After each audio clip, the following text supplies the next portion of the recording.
বিসমিল্লাহির রহমানির রহিম। একটু কাছে আসতে হবে, আমার কিন্তু গলা বসে। এখন আমাদের সামনে একটু বক্তব্য রাখবেন কোরআন ভিত্তিক জনাব আরো একটু কাছে আসেন, গনি একটু মজুমদার। কাছে কাছে উনি হলেন এই কৃষি ব্যাংকের একজন প্রিন্সিপাল অফিসার। আমরা ওনার থেকে এখন গুরুত্বপূর্ণ দারসুল কোরআন ভিত্তিক আমরা কিছু নসিহত শুনব। তবু ভাই আরো সামনে চলে এসে, আমার গলাটা বসে গেছে আসলে যে ঠান্ডায়। যাক ভাই, আমার নাম হলো আব্দুল গনি মজুমদার। আমার দেশের বাড়ি হলো ফেনী। আমি একজন ব্যাংকার। আর শিক্ষাগত যোগ্যতা হইলে আমি ইসলামিক স্টাডিজে মাস্টার্স করছি কোরআনের উপর। এটা হইলো আমার একাডেমিক নলেজ। তো আসলে কোরআনের জ্ঞান আল্লাহ তাআলা কোরআন পাকে বলছেন, পৃথিবীর সব গাছ যদি কলম হয় আর সব সাগর যদি কালি হয়, আমার প্রশংসা এবং আমার কথা তোমরা লিখে শেষ করতে পারবে না। অতএব এই সংক্ষিপ্ত সময়ের ভিতরে আমরা আল্লাহর গুণগান, আল্লাহর সিফাত বর্ণনা করতে যাচ্ছি। আল্লাহ আমাদেরকে তৌফিক দান করুন, আমরা সবাই বলি আমিন। আরো কাছে আসলে আমার মনে হয় ভালো। একবার আরো কাছাকাছি আছেন না, একবার আরো কাছে আসেন, একবারে সামনাসামনি আসেন, আরো কাছে আসেন। আর আমরা আল্লাহর কাছে তৌফিক চাব, যাতে আল্লাহ আমাদেরকে কথা বলার, আমাকেও যাতে কথা বলার যোগ্যতা দেন, আর আপনাদেরকেও যাতে শোনার আল্লাহ তাআলা যোগ্যতা দেন। এই জন্য কোরআনের থেকে একটা দোয়া, এই দোয়াটা আমরা আসলে অনেকে জানি। দোয়াটা হযরত মুসা আলাইহিস সালামকে আল্লাহ যখন বললেন যে, হে মুসা, তুমি ফেরাউনের কাছে যাও এবং সেই সীমা লঙ্ঘন করেছে, তুমি তাকে আমার দিনে দাওয়াত দাও। তখন মুসা আলাইহিস সালাম মনে মনে চিন্তা করছে। উনি চিন্তা করলেন যে এত বড় সাম্রাজ্যের মালিক, লক্ষ লক্ষ হাজার হাজার লক্ষ লক্ষ মানে ছেলেকে হত্যা করা হয়েছে, একটা কথা তার সভাসদ এবং তার সাম্রাজ্যের লোকেরা কথা বলার সাহস করে নাই। কি পাওয়ারফুল একজন ছিলেন, ব্যক্তিত্ব ছিলেন, সাম্রাজ্যের অধিপতি ছিলেন ফেরাউন। এই ফেরাউনের কাছে আমার মতো একজন নাখান্দা লোক যাব, তখন তিনি আল্লাহর কাছে সাহায্য চাইলেন। কি সাহায্য চাইলেন? সাহায্যটা আমরা অনেকে জানি, দোয়াটা যে রাব্বি ইশরাহ লি সাদরি ওয়াসসিরলি আমরি,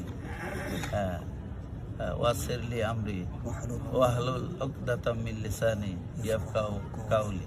এটা আসলে আমরা আমাদেরকে ছোটকালে আমরা মা বাবারা শিখেছি।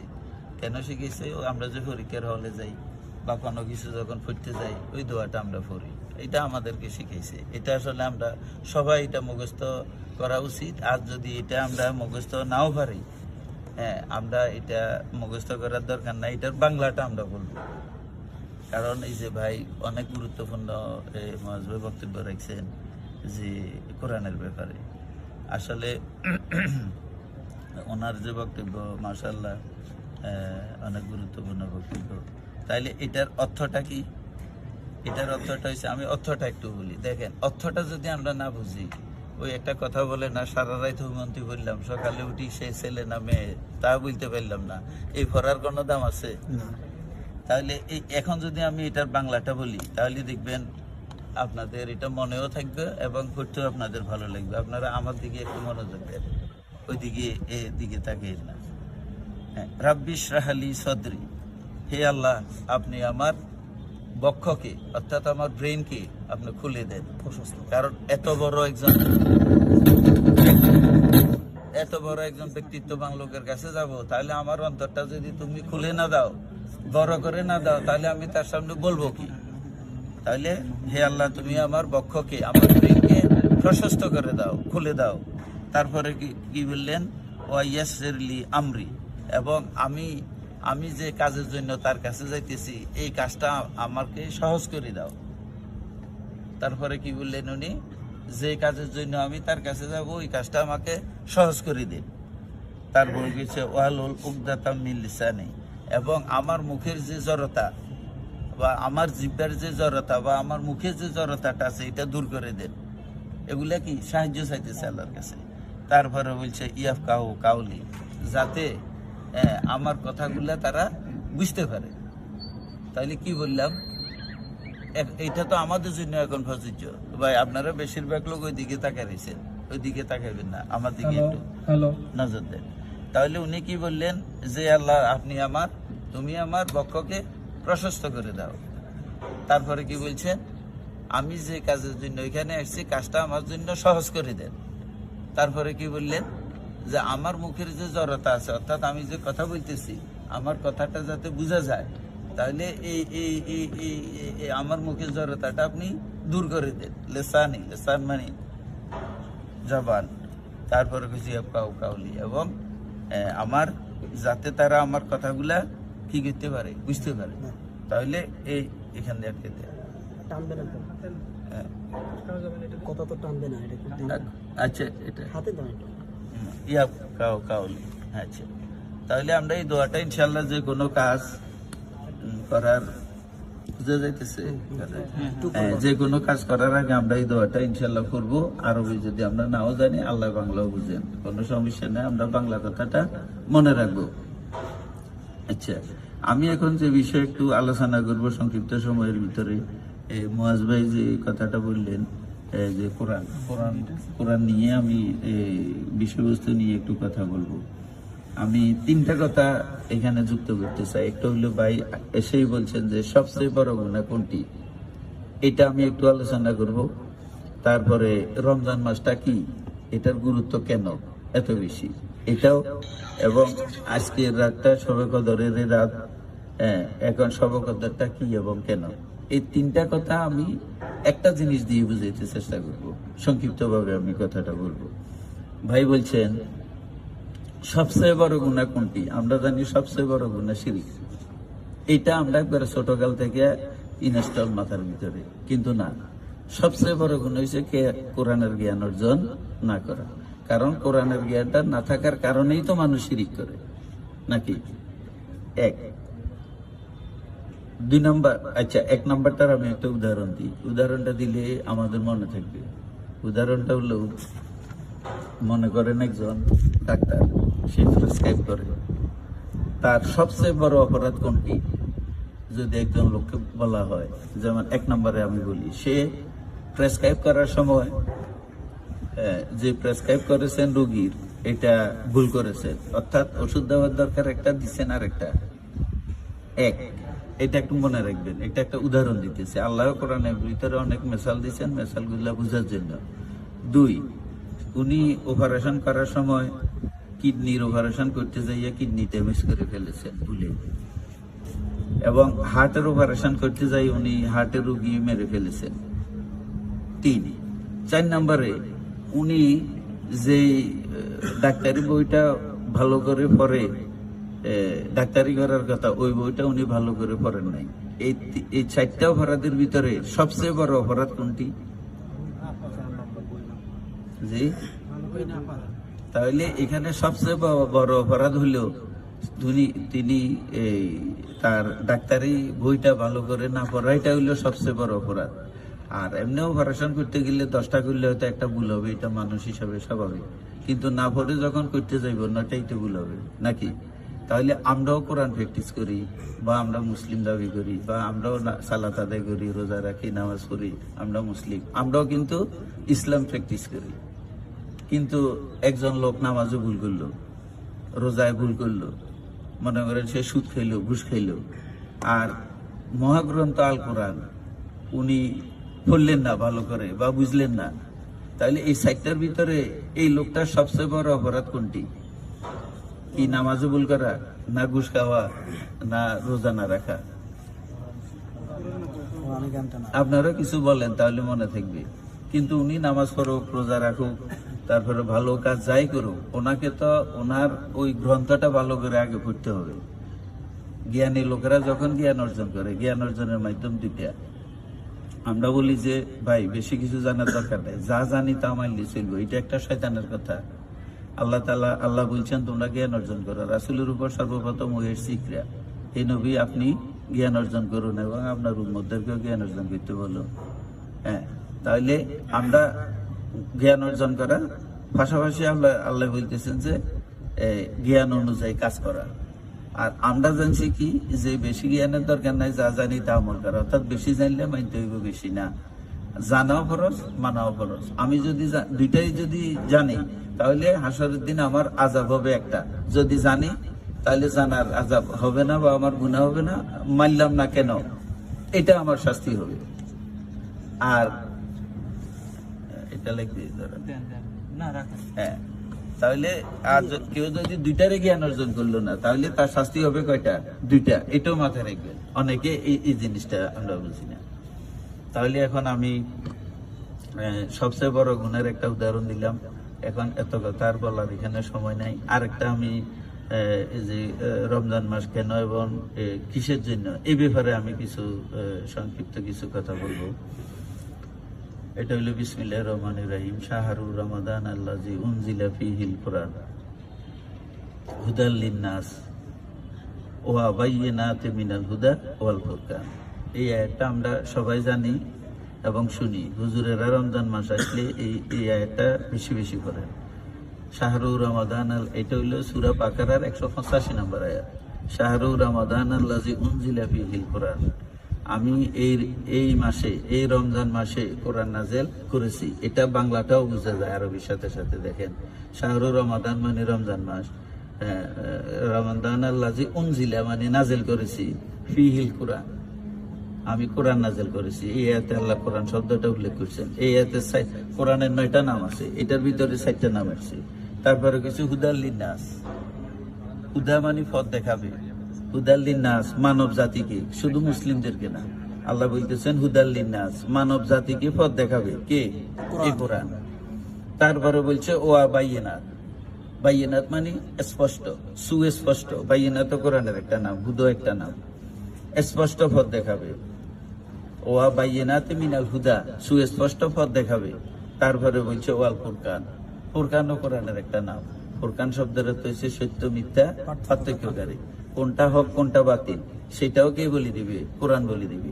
তাহলে আমি এই আয়াতটার আর একটু সংক্ষিপ্ত কথা বলি যে আল্লাহ বলতেছে যে আমি এই কোরআন নাযিল করেছি মানব জাতিকে পথ দেখাবে, সুস্পষ্ট পথ দেখাবে, হ্যাঁ, এবং কোনটা হক কোনটা বাতিল সেই কথাটাও কোরআন বলে দিবে। আচ্ছা, তাহলে একটু আমি ব্যাখ্যাটা করি বুঝার জন্য। এটা দরকার হলে আমি অল্প কথা বলবো, অল্প শুনেন, অল্প কথা মনে রাখেন। বেশি কথা শুনের দরকার নাই, মনেও থাকবে না। আল্লাহ বলতেছেন যে হুদাল লিন্নাস, মানব জাতিকে পথ দেখাবে কোরআন। কিসের পথ দেখাবে? চলার পথ দেখাবে। চলার পথ দুনিয়াতেও দেখাবে, আখিরাতেও দেখাবে। এখন বলতেছে যে সুস্পষ্ট পথ দেখাবে। সুস্পষ্ট কেন বললে? আল্লাহ তো বলতেছে যে কোরআনটা হুদা, মানব জাতিকে পথ দেখাবে। এরপরে বলতেছে সুস্পষ্ট পথ, অর্থাৎ মানুষ সন্দেহ করায়।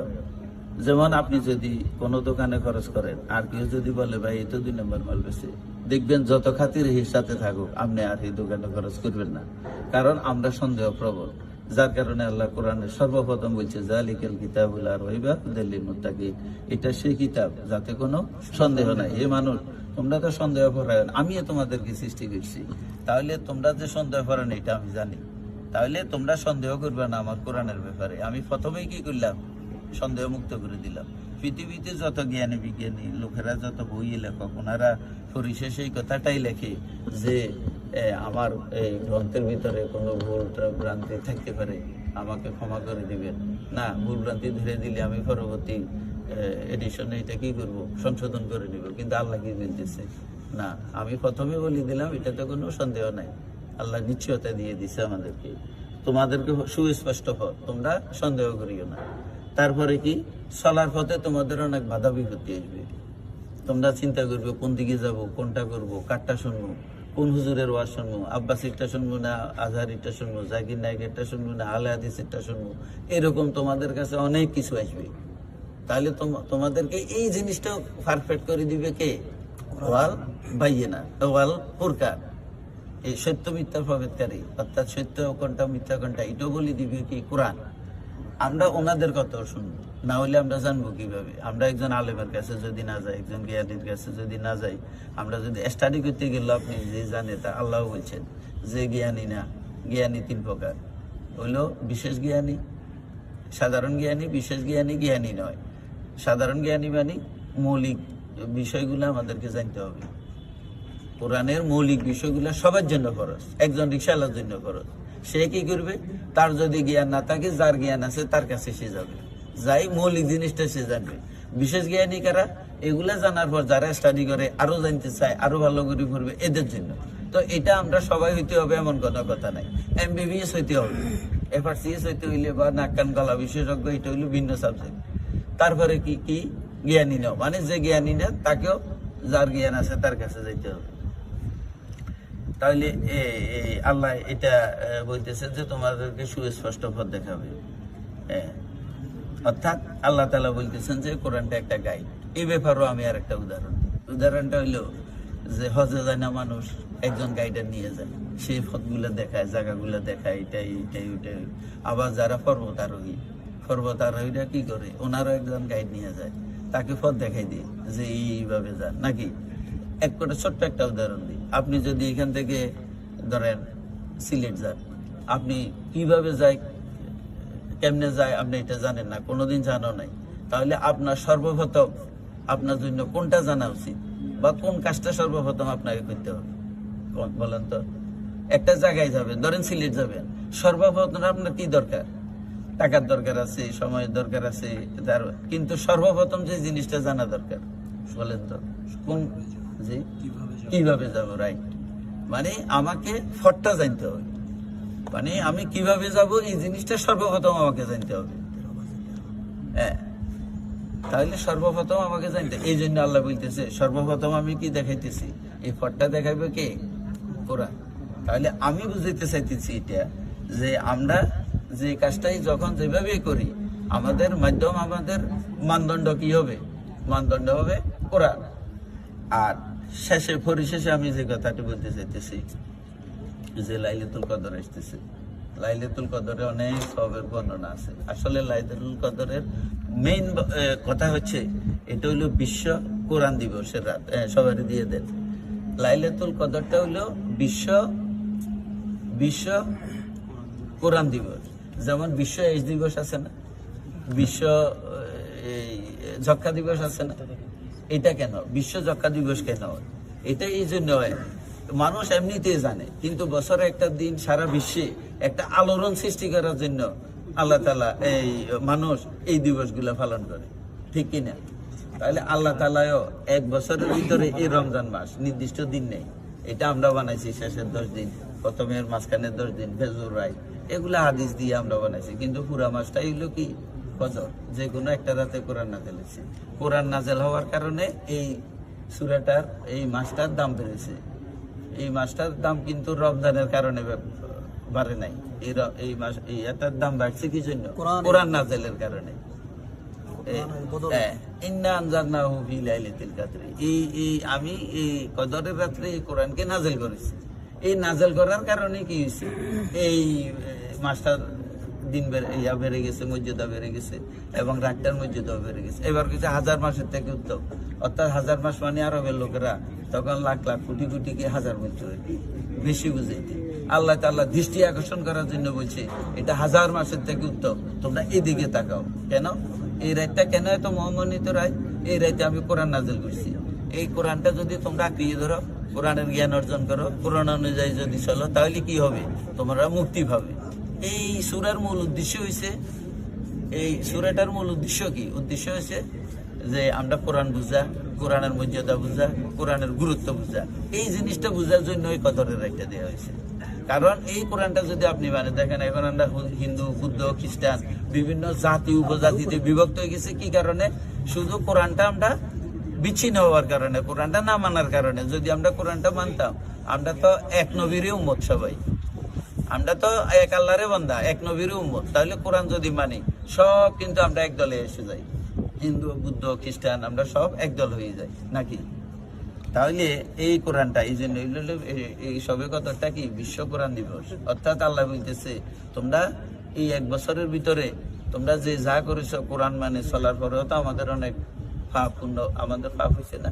আল্লাহ তাআলা এই রাত্রের ভিতরে যারা কোরআন মেনে 11টা মাস চলছে, এই মাসের ভিতরে ক্ষমা চাইলে আল্লাহ বলছে ওকে আমি কি করব? ক্ষমা করে দেব। কিন্তু 11 মাস যে কোরআনের বিপক্ষে ছিল, কোরআন মানে নাই, তাহলে তার কি হবে? আল্লাহ তাআলা তার কোনো গুনাহ কি করবেন না, মাফ করবেন না। কথাটা মনে হয় বুঝে যাচ্ছে না। তাহলে আল্লাহ কি করবেন না, মাফ করবেন না। 11 মাস যে ব্যক্তি রমজান আল্লাহর কোরআনের বিপক্ষে ছিলেন, আল্লাহর হুকুম আহকাম পালন করেন নাই, হালাল হারামের দাঁত ধরেন নাই, ওই ব্যক্তির জন্য এই মাসে ওনার জন্য কোনো ক্ষমা নাই। হ্যাঁ, উনি যদি তওবা করেন আর এই মাসের যে প্রশিক্ষণটা নিয়ে বাকি 11 মাস যদি চলেন, তাহলে অবশ্যই আল্লাহ তাআলা ওনাকে এই মাসের ভিতরে কি করবেন, ক্ষমা করবেন। তো পরিশেষে আমি যে কথাটা বলতে চাইতেছি যে রমজান মাস তওবার মাস। আমরা 11 মাস যাই করেছি, এই মাসে আমরা কি করব, তওবা করব। এই মাস গুনাহ মাফের মাস, হ্যাঁ, এই মাস পরিশুদ্ধির মাস। হ্যাঁ, তাহলে আল্লাহ তাআলা আমাদেরকে এই রমজানে শবে কদরের এই দিনে, এই রাত্রে যাতে আমাদের পরিশুদ্ধ করেন এবং আমাদেরকে ক্ষমা করেন, আমরা আল্লাহর কাছে ক্ষমা চাই নিব। আল্লাহ যাতে আমাদেরকে বুঝার তৌফিক দান করেন, কোরআন বুঝার তৌফিক দান করেন। ওয়া আখিরুদ দাওয়ানা আলহামদুলিল্লাহ।